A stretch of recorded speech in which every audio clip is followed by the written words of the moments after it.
ৰাম মন্দিৰৰ প্ৰাণ প্ৰতিষ্ঠাৰ লগত সংগতি ৰাখি ইতিমধ্যে ৰাজ্যৰ বিভিন্ন প্ৰান্তত বিভিন্ন কাৰ্যসূচী ৰূপায়ণ কৰা পৰিলক্ষিত হৈছে।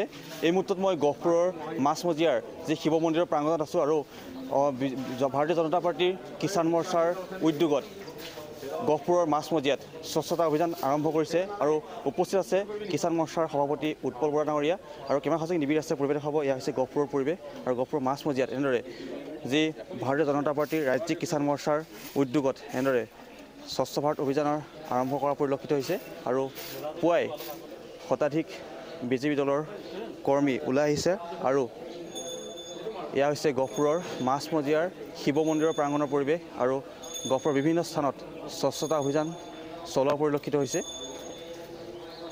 আৰু যিটো 22 তাৰিখে অযোধ্যাত ৰাম মন্দিৰৰ প্ৰাণ প্ৰতিষ্ঠা কৰা হ'ব আৰু তাৰ লগত সংগতি ৰাখি বিভিন্ন কাৰ্যসূচী গ্ৰহণ কৰা পৰিলক্ষিত হৈছে আৰু এই গহপুৰৰ পৰিৱেশ কিষাণ মৰ্চাৰ সভাপতি তথা গহপুৰৰ বিধায়ক উৎপল বৰা ডাঙৰীয়াই এনেদৰে গহপুৰৰ বিভিন্ন প্ৰান্তত ৰাম মন্দিৰৰ প্ৰাণ প্ৰতিষ্ঠাৰ লগত সংগতি ৰাখি এনেদৰে স্বচ্ছতা অভিযান কৰা পৰিলক্ষিত হৈছে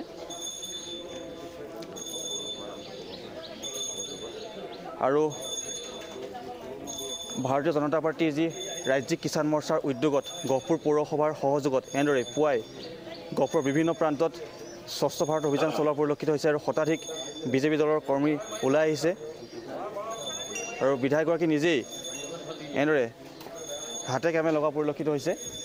এয়া হৈছে গহপুৰৰ পৰিৱেশ আৰু গহপুৰৰ মাছমজিয়া যি শিৱ মন্দিৰৰ ইয়াৰ পৰিৱেশ যিহেতু 22 তাৰিখে অযোধ্যাত ৰাম মন্দিৰৰ প্ৰাণ প্ৰতিষ্ঠা কৰা হ'ব আৰু তাৰ লগত সংগতি ৰাখি এই কাৰ্যসূচী গ্ৰহণ কৰা হৈছে। আমি পোনে পোনে দেখুৱাই আছোঁ আৰু বিধায়কগৰাকী আছে কথা চেষ্টা কৰিম।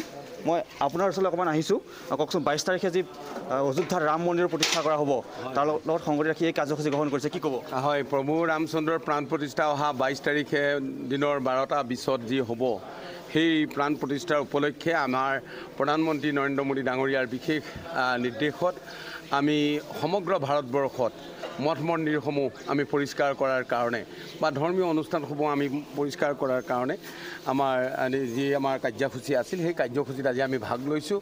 গহপুৰ নগৰৰ মাজমজিয়াত থকা আমাৰ যি শিৱ মন্দিৰ আছে এই বন্তিজলা শিৱ মন্দিৰত আমি ইতিমধ্যে আমাৰ ইয়াত চাফাই অভিযান চলি আছে। আমি গহপুৰ পৌৰসভা আমাৰ দলীয় সতীৰ্থবৃন্দ কৃষক মৰ্চাৰ আমাৰ সকলো সতীৰ্থক লগত লৈ আমি এই স্বচ্ছ ভাৰত অভিযান আমি আৰম্ভ কৰিছোঁ। নিশ্চয় এয়া হৈছে গহপুৰৰ পৰিৱেশ আৰু কিষাণ মৰ্চাৰ ভাৰতীয় জনতা পাৰ্টি কিষাণ মৰ্চাৰ সভাপতিগৰাকী নিজেই এই যি স্বচ্ছ ভাৰত অভিযান এই অভিযানত আচলতে অংশ লোৱা পৰিলক্ষিত হৈছে। আমি দেখুৱাই আছোঁ আৰু আমি ND24 দখলক দেখুৱাই আছোঁ এয়া গহপুৰৰ পৰা আৰু ব্যক্তি আছে ঘৰৰ চেষ্টা কৰিম। মই আপোনাৰ ওচৰলৈ অকণমান আহিছোঁ, কওকচোন 22 তাৰিখে যিটো অযোধ্যাত ৰাম মন্দিৰৰ প্ৰাণ প্ৰতিষ্ঠা কৰা হ'ব আৰু তাৰ লগত সংগতি ৰাখি আপোনালোকে এই স্বচ্ছ ভাৰত অভিযান অব্যাহত ৰাখিছে, কি ক'ব?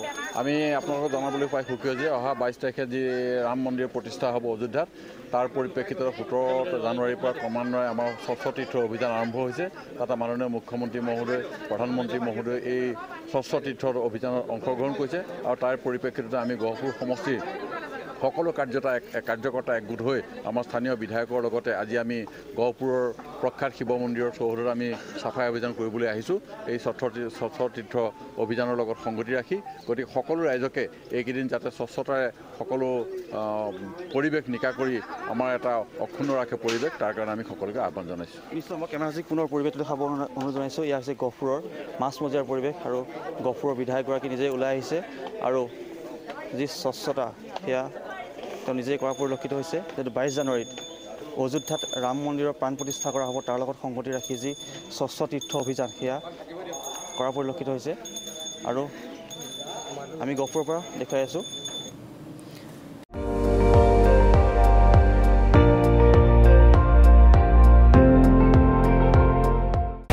আপুনি চাই আছে ND24, সৰ্বশ্ৰেষ্ঠ নহয় সৰ্বোত্তমৰ দৌৰ।